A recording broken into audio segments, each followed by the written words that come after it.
एक बार एक राजा ने विद्वान ज्योतिषियों की सभा बुलाकर प्रश्न किया। मेरी जन्म पत्रिका के अनुसार मेरा राजा बनने का योग था। मैं राजा बना, किंतु उसी घड़ी मुहूर्त में अनेक जातकों ने जन्म लिया होगा जो राजा नहीं बन सके। क्यों? इसका क्या कारण है? राजा के इस प्रश्न से सब निरुत्तर हो गए।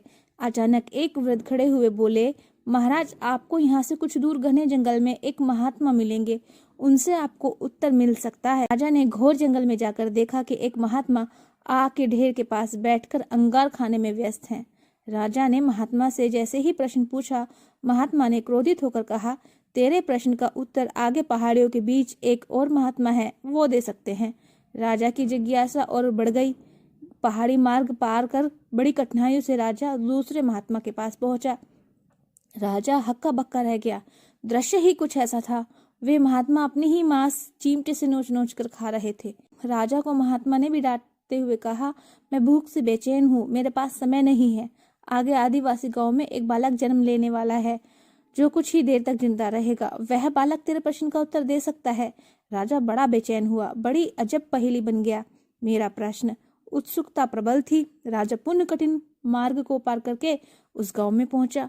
गांव में उस दंपति के घर पहुंचकर सारी बात कही। जैसे ही बच्चा पैदा हुआ, दंपति ने नाल सहित बालक राजा के सम्मुख उपस्थित किया। राजा को देखते ही बालक हंसते हुए बोलने लगा, राजन, मेरे पास भी समय नहीं है, किंतु अपना उत्तर सुन लो। तुम, मैं और दोनों महात्मा 7 जन्म पहले चारों भाई राजकुमार थे। एक बार शिकार खेलते खेलते हम जंगल में 3 दिन तक भूखे प्यासे भटकते रहे। अचानक हम चारों भाइयों को आटे की एक पोटली मिली। हमने उसकी 4 रोटी सेकी।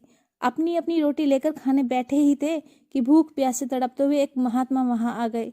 अंगार खाने वाले भैया से उन्होंने कहा, बेटा, मैं 10 दिन से भूखा हूँ, अपनी रोटी में से मुझे भी कुछ दे दो, मुझ पर दया करो, जिससे मेरा भी जीवन बच जाए। इतना सुनते ही भैया गुस्से से भड़क उठे और बोले, तुम्हें दे दूंगा तो मैं क्या खाऊंगा? आग, चलो भागो यहाँ से।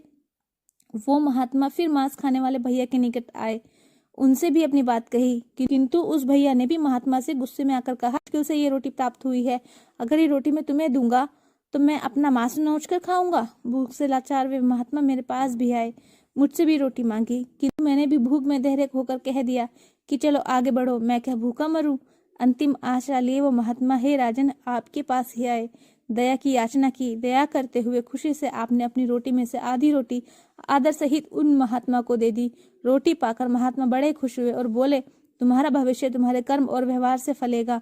बालक ने कहा, इस प्रकार उस घटना के आधार पर हम अपना अपना भोग भोग रहे हैं।